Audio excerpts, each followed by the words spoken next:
신실하신 하나님, 감사합니다. 지난 간밤에 우리 호흡, 우리 생명을 붙잡아 주시고 복된 날을 허락하여 주셨습니다. 하나님 주신 생명의 하루 살아가오니 진리 안에 거하게 하시고 하나님의 영에 이끌림 받는 복된 인생, 축복의 한 날이 되게 하옵소서. 이 아침 주님을 기대하고 또 주님을 찬양하오며 예수님의 이름으로 기도합니다. 아멘. 시편 119편입니다. 161절에서 168절입니다. 다 같이 읽습니다. 고관들이 거짓으로 나를 핍박하오나 나의 마음은 주의 말씀만 경외하나이다. 사람이 많은 탈취물을 얻은 것처럼 나는 주의 말씀을 즐거워하나이다. 나는 거짓을 미워하며 싫어하고 주의 율법을 사랑하나이다. 주의 의로운 규례들로 말미암아 내가 하루 7번씩 주를 찬양하나이다. 주의 법을 사랑하는 자에게는 큰 평안이 있으니 그들에게 장애물이 없으리이다. 여호와여, 내가 주의 구원을 바라며 주의 계명들을 행하였나이다. 내 영혼이 주의 증거들을 지켜 싸우며 내가 이를 지극히 사랑하나이다. 내가 주의 법도들과 증거들을 지켜 싸우니 나의 모든 행위가 주 앞에 있음이니이다. 아멘. 시편 119편 161절에서 168절입니다. 큰 평안이 있으리니 라는 말씀의 제목입니다. 시편 119편이 거의 끝나갑니다. 아주 긴 본문이죠. 다니엘 시편으로 또 다니엘장으로 성경에서 가장 긴 그런 본문입니다. 119편의 기자는 하나님에 대해서 간증할 것이 너무 많고 또 말씀을 통해 얻은 삶의 유익이 그만큼 많았던 것 같습니다. 그래서 그런 찬양이 있지 않습니까? 하늘을 두루마리 삼고 바다를 먹물 삼고 모든 풀들을 펜촉 삼아도 하나님의 크신 사랑 다 기록할 수 없으리라. 그 찬양시를 지은 사람의 마음이 아마 시편 119편의 저자의 마음이 아닐까 생각을 합니다.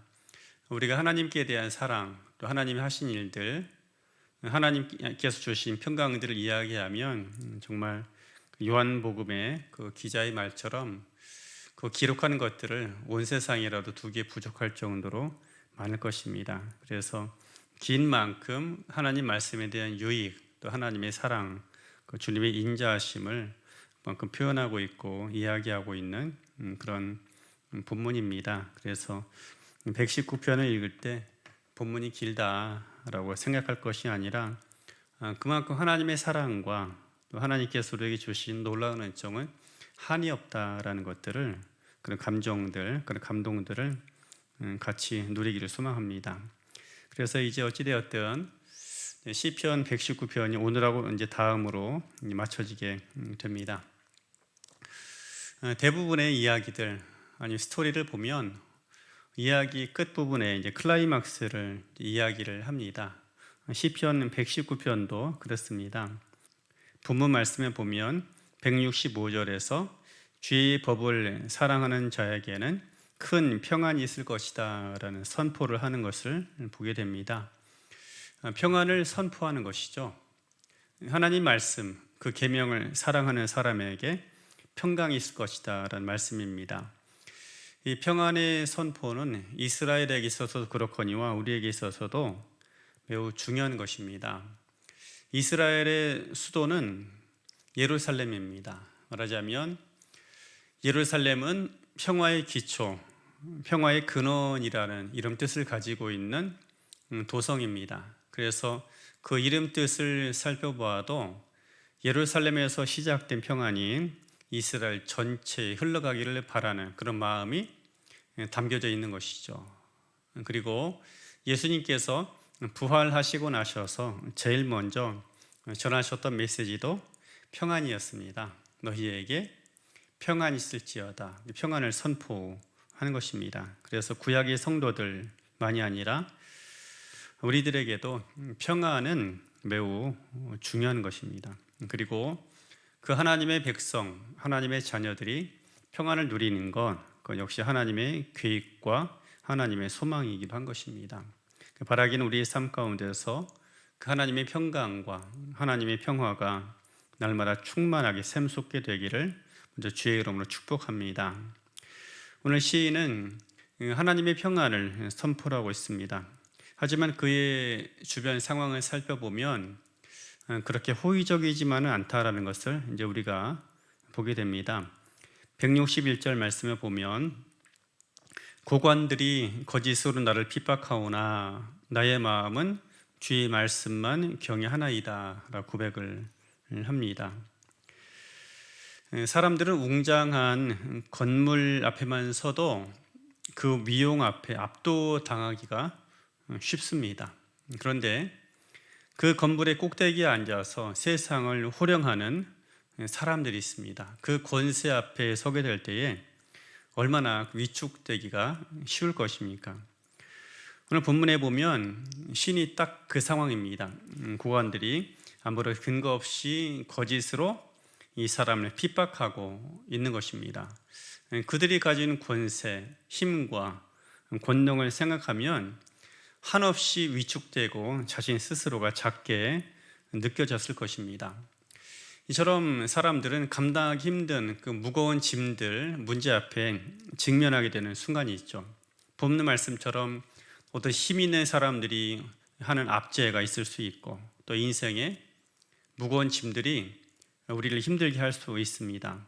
과거의 일들로 인해서 남겨진 삶의 결박들, 미래의 일에 대한 걱정, 여러 가지 많은 사건, 사고들이 우리의 삶 속에 끊임없이 나타나게 됩니다. 그 모든 것들이 우리를 압박하기도 하고 짓누르게 되는 것입니다. 그런데 문제는 어떻게 그 무게에 눌리지 않고 살아갈 수 있느냐 하는 것이 중요한 것이죠.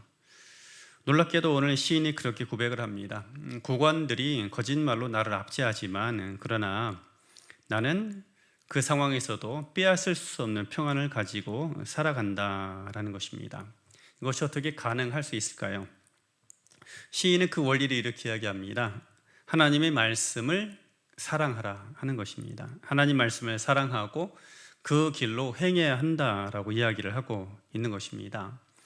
어떻게 보면 그나마도 힘에 겨워서 무거운 짐에 허덕이는 사람에게 짐 하나를 더 얹어주는 것처럼 보이곤 합니다. 그런데 우리가 알아야 할 것이 있습니다. 우리 삶에 있어서 하나님의 말씀을 대신할 수 있는 것은 이 세상에 존재하지 않습니다. 성도들에게 있어서 가장 큰 힘, 가장 큰 위로의 근원은 바로 하나님의 말씀이기 때문인 것입니다. 우리가 이러저러한 방법으로 여러 가지 많은 수단을 동원해서 삶의 평안을 얻으려고 많은 노력들을 합니다. 그런데 결국 우리 삶에 참다운 평강을 줄 수 있고 우리 삶에 진정한 평강을 가져다 주는 것은 바로 하나님의 말씀이다라는 것이죠. 이 세상에는 무엇 하나가 없으면 대신할 수 있는 여러 가지 많은 대체물들이 분명 존재합니다. 하지만 그 가운데 절대로 대체할 수 없는 것이 있다라면 바로 하나님의 말씀이다라는 것이죠.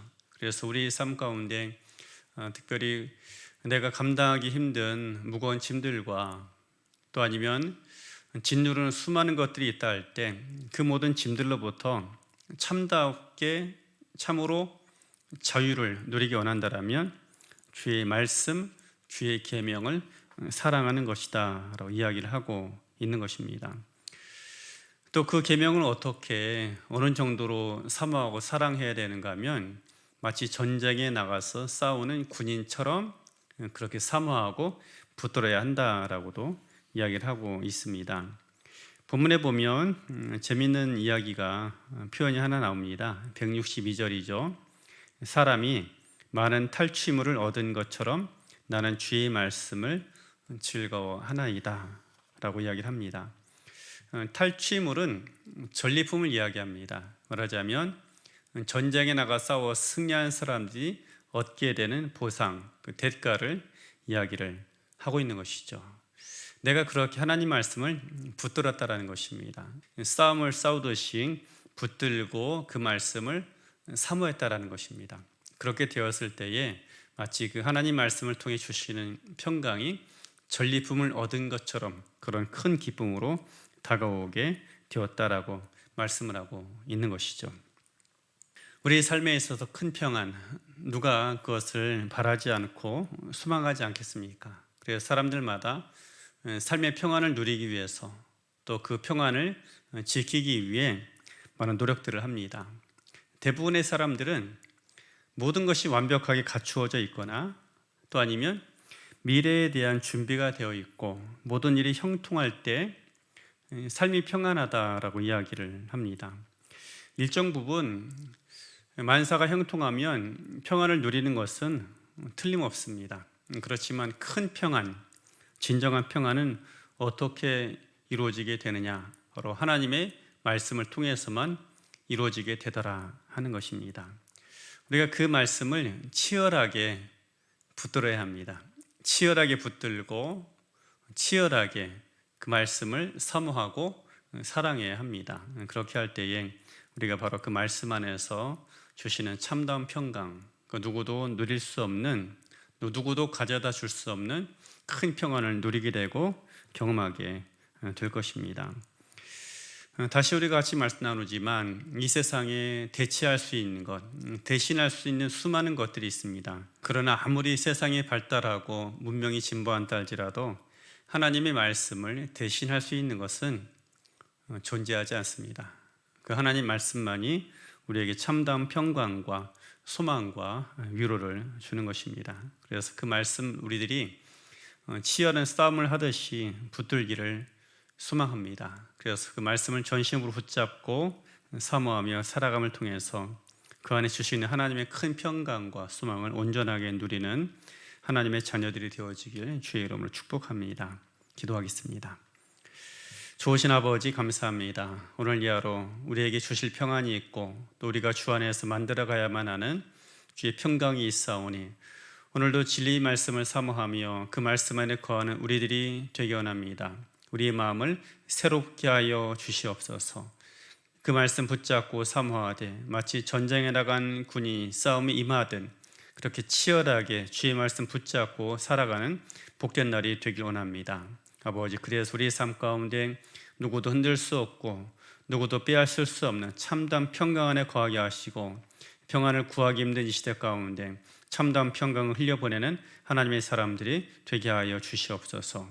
오늘 이 하루의 삶을 주께 맡겨드립니다. 평강이 주께서 친히 말씀으로 우리를 다스리시고 통치하시고 이끌어 주시길 소망하며 살아계신 예수님 이름으로 기도합니다. 아멘.